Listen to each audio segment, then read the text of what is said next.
So I have a question for you.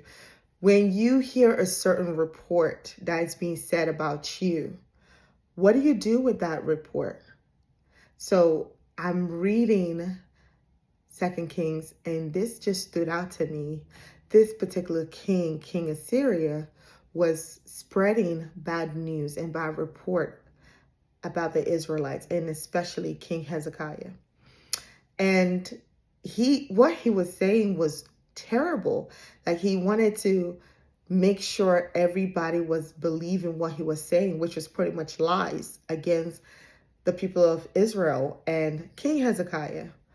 And so God spoke to King Hezekiah and said, do not be afraid of what you've heard. And I've just moved, just stopped reading that, like, oh my God.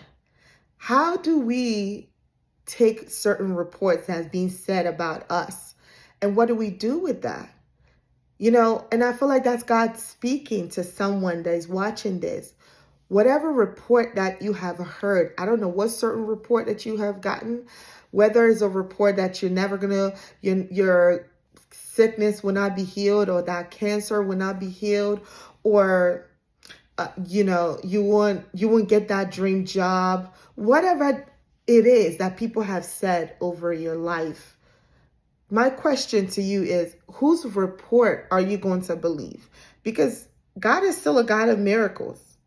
If you feel like you're not being healed and the doctor just gave you a bad news, you cancel that report and you said, I know the God I serve. He's going to deliver me. He's going to heal me. And everything about my life is good, because the promises of God are yes and amen. Speak life over your situation and don't take that negative report. Don't.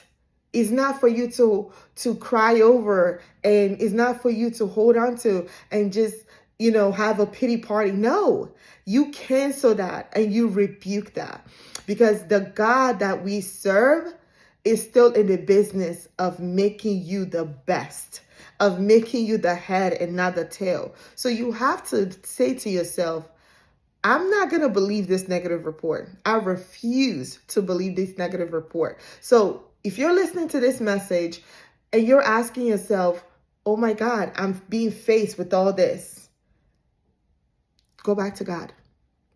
I don't know who wants to ridicule your life. Go back to God. He is still in the business of making himself known in the entire world.